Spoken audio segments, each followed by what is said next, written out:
I'm here with Brandon Alvis from Ghost Hunters. You all know him from obviously Ghost Hunters, Formula of a Haunting. Brandon, how are you doing? I'm good, man. Thanks for having me on. This is a pleasure. Exciting times. We'll jump right into it. What do you got going on for 2021? You have a new book coming? Do have the book coming out, yeah, with Mustafa Gedalari, and I know you just spoke to him recently, and we actually have a film project that's coming together, a historical documentary series we're doing, and can't give too much information about that quite yet, but we're staying busy, shopping around a few other projects and whatnot, but really looking forward to the book and can't wait to get that out into the field. I can't wait to read it. Why are you into the paranormal? Oh, that's kind of a personal question. In '95, I lost a brother to cancer. 2004, I lost another brother to suicide. So that kind of sent me into my line of thinking: is there a possible ultimate transition or a possible life after death? And that's kind of what sent me into the field. It really wasn't an experience per se. It was more of a personal loss. Mm-hmm.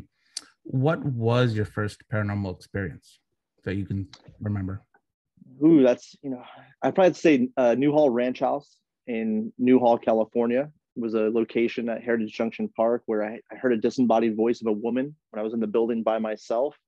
That was kind of one of those first moments, about 5 years into investigating for me, that really made me question what I was actually out looking for. And actually having that experience really changed my mindset when it came to trying to collect unexplained activity. What happened to you there? I was actually standing there looking out the window, just watching the sunset, waiting for the investigation. And all of a sudden, I hear a woman, clear as day, tell me to go outside. I thought it was possibly one of the museum staff, one of the docents there at the facility. But little did I understand, I was by myself in that building alone. Everyone else was actually in the building about 200 to 300 feet away inside. So Wow. where that voice came from, I'm not sure. And actually coincided with some of the reports. So that was actually very exciting. Have you noticed, because you've probably been on a handful of investigations clearly in your time, a lot of your good EVP or a lot of your good evidence comes before and after the investigations, or just when you're shooting the shit with your other investigators before you actually do your investigating? Why do you think that happens? Absolutely. It's a great point to make. And I think it's probably that emotional connection, or just that being relaxed, being in a situation where you're not really on guard, not trying to gather evidence or data. You're kind of just in the building, just being there and having just a casual conversation. I think that it's moments like that when your guard's down, or you're actually not trying to actively seek for it, is when you have a situation that can be really special at times. I think that's what actually happened at Newhall Ranch House. Oh, wow. Now, this is kind of a question I'm asking all investigators. It's a total basic bitch style interview question for investigators. What is telling me your scariest experience? The scariest experience for me was probably at the RMS Queen Mary in Long Beach in 2008, when I actually collected a piece of footage that to this day no one can explain. Actually, some of my trusted advisors and consultants from various technical industries still cannot explain that footage to this day. But being in the first class pool in these changing stalls, which is a very small area, and capturing this footage and not really seeing it when it happens, but seeing it at a later time in review, it's a scary moment to think about, that you're in a space that you think is completely empty, that there's nothing going on, at least from what we understand. And seeing that footage, it sends a chill down your spine. You know what I mean? It really puts you in a position where you're almost vulnerable. Like, you don't know exactly what's going on. You feel like you're in a controlled environment. You feel like you know what's going on in every second. But seeing that footage was really a moment that it spooked me out for sure. It was a moment that really made me, think twice about what I'm doing and how I'm going about collecting evidence. Break us down to what happened on the Queen Mary. So I was walking through the first class pool changing stalls with another APRA investigator in training in 2008, and just teaching her how to do an EMF sweep, just a basic thing to do in the field. So I handed her a mini DV camera with night vision, and I gave her an EMF detector, and she was conducting an EMF sweep. And lo and behold, on the right-hand side of the changing stalls, there shows up this very clear and present figure of what looks Wow. like a little girl And that sitting there. clip is on YouTube. That's on YouTube, It right? is. That's a It good one. is. Yeah. Yeah. Formula of a Haunting. I'm enjoying watching your YouTube series with Mustafa. I like how you're reliving and going through your old investigations and with more of a modern analysis of what you're doing now. Where are you going to take it with Formula of a Haunting? Do you have more coming out, or tell us about it? We do. We do. We have probably 6 more episodes coming out here. We've been really busy lately.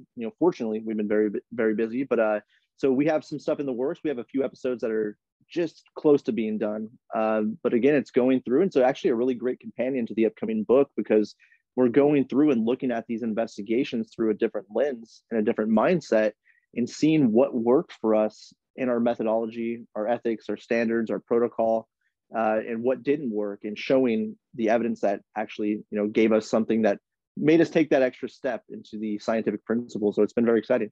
I've gone through a lot of my old footage of like 10 plus years ago recently, and I'm like, who are you? Like, what are you doing? It's funny just to watch how you evolve as an investigator and the different tools you use. Because when you first start, like for me, I was all about, obviously, we watch the TV shows and that stuff, right?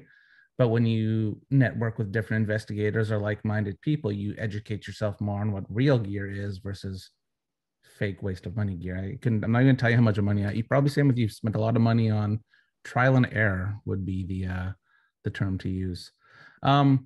If you could do any one of your investigations over, which one would it be? Probably the Queen Mary. Yeah. To go back into that situation again, knowing what I know now as far as, protocol and ethics and standards and the methodology that I've adapted over the years, knowing that now, and especially the technology that we're using, I think that would be the location to go back and try and, recreate some of the things that we did in 2008 and all the way up to 2014, actually. So to have the mindset we have now, to go in with the technology we have now, I think that would be the location. That would be the investigation. I like asking this question to investigators too. Mustafa actually gave me the best answer so far. Paranormal researcher versus weekend warrior. What's your opinion? Big difference, man. It's one thing to go out from an entertainment value or an entertainment standpoint and to fulfill your own belief system. And there's nothing wrong with that per se. But being a paranormal researcher is someone that's going to go out there and give truth to the investigation, give truth behind the research itself, and to provide empirical evidence, factual data, historical documentation, and somewhat of a closure to a case. So instead of going to a location, having these goofy garage tech devices, these apps, and fulfilling your own belief system, just trying to recreate what you see on TV, versus going out there and actually almost being like a history detective and a scientist in a way, to go and collect factual data, empirical evidence, and to really try and put the pieces of the puzzle together to fulfill the goal of the paranormal field, and to really take it a step forward, take it that step further. Do you find that weekend warriors tend to stir the pot at different locations for the hauntings and the spirits in that?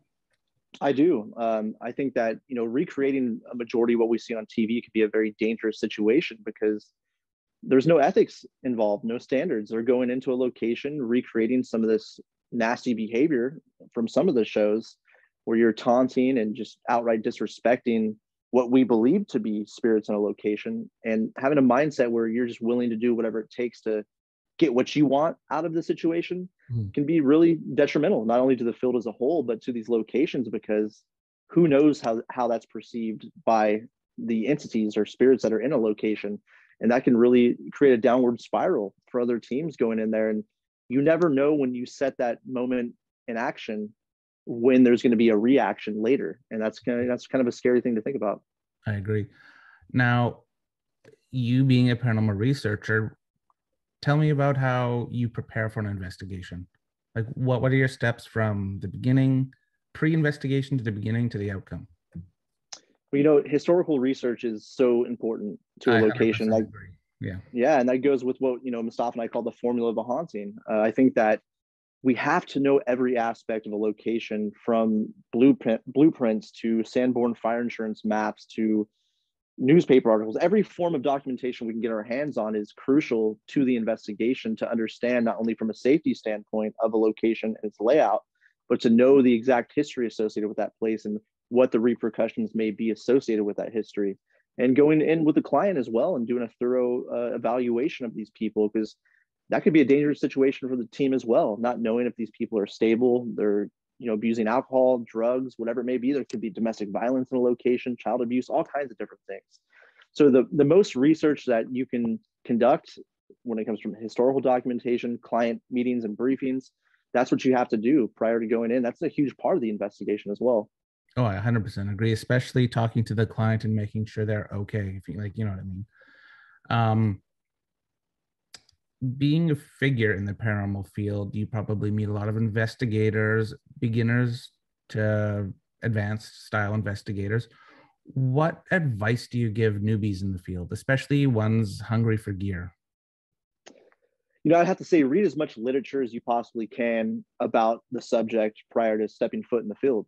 Mm. Really read everything you can, from psychic investigation to scientific. I mean, anything you can get your hands on from a literary standpoint to really understand what you're getting yourself involved in, to really look at everyone's different belief systems to see how they approach investigations, and to take that into your own mindset and to really find out what you're looking to do in a location in the field. Really have a standard, ethics, protocol, methodology. Figure out exactly what you want to do before you just run into a location blind and stir the pot, like you said earlier. It could be a dangerous situation not only for yourself but the location as well. So read as much as you possibly can and really figure out what your mindset is. Do you have a category of evidence like primary versus secondary style evidence? You know, we can break it down that way, but I think it's more about the fact that we have something we can explain from a data standpoint or an empirical evidence standpoint that needs to be looked at by a professional from a technical industry. And if it doesn't meet the criteria or the standards by these various professionals, it just gets thrown out altogether. So if it doesn't provide us something that's going to be a teaching moment or provide us something that we just can't explain, it's mainly thrown out from that point of view. True. Now back to gear, because you are a gear guy. Um, if a new investigator comes up to you and says, "Hey, Brandon, what are three things I should buy versus three things I should avoid?" What would you tell them? Well, avoid SLS cameras, Okay. spirit boxes, Ovilus, any device that's basically made for entertainment purposes only. I would definitely stay away from those devices because not only is it going to fulfill your own belief system in a sense, it's not going to provide you empirical evidence or factual data in any way, shape, or form. We can't take that as credible evidence. I would have to say, buy yourself an EDI plus data logger, because that's going to give you factual information from barometric pressure, humidity, temperature, EMF, vibration, and give you a timestamp in that whole situation. Also, a night vision camera or a standard video camera, and a very high quality digital audio recorder with the highest bit rate possible. That's going to give us information that not only can provide data, but can be tested by a third party. And that's really, I think, what will help this field step out of the shadow of pseudoscience. I agree. Now, with audio recorders, this is more of a geek question for me because I'm really into the audio stuff. Do you prefer MP3 or WAV format for doing your sessions? Wave, it gives the most information and data possible, and you can go in a higher bit rate, which is great. So Wave is what I always record in. Initially, when I first got in the field, MP3 was kind of all you had. You Yes. didn't really have a choice. But yeah, no, I would always recommend Wave recordings at the highest bit rate possible. It's going to eat up more of your SD card, but it's going to Was give it? you more information. It's more pure. Now, you see a lot of shows and movies involving hauntings, paranormal, especially Amazon Prime has a lot of shows where ghost hunters, like movies where ghost hunters go in and do their thing. What's the difference between a show versus reality? You're spending a lot more time there than what's portrayed in the shows, which is, first and foremost, people consume a 42-minute, 1 hour show, and they think that's how it happens. You go into a location, all of a sudden everything starts to kick off, but that's, clearly not the case. I mean, we're working at these locations for 5 days, a week, several weeks, and outside of television, we're there for years, possibly investigating these locations. So, it's more about the time and the effort and the quality that's put into a factual investigation versus producing an entertainment show in 42 minutes. True that. Now, you like this one. What's your opinion on phone apps? Uh, Not credible in No, any way, shape, or form. Uh, it's completely contaminated, which is, the most basic way I can put it. Anytime we start to utilize cell phones and devices that are meant to pick up even on radio frequencies, devices, even cell phones can do that. But to have those different frequencies associated with these devices, it's purely contaminated at that point at that point. And a lot of these have AI or different modules within these apps that are listening to what you're saying, and sometimes we'll pick up on that and give you a bit of information that you may think is associated with the investigation, but it's actually listening to you and providing you the results that you're looking for. Now, with no, say COVID wasn't a thing, say it disappeared tomorrow morning, what are 3 places you'd want to investigate? Oh, Tower of London, Yes. number one. Number 2 would have to be the Paris catacombs. And then I would also have to say Leccedio Abbey in Italy as well. So those 3 locations, all overseas, all places that would be amazing to go to. So that would be definitely the top 3. Awesome. Cool. So that conducts our interview. A nice, quick get to know Brandon a bit, some short questions. Anything you'd like to say? The floor is yours. No, thanks for having me on, and we're excited to get the book out here pretty soon, and we'll have more Formula of a Haunting episodes coming out. So we're just excited to do our best to try and push the field forward and just provide the information we've been gathering for many years and trying to do our part to really help paranormal research. Awesome. Thank you.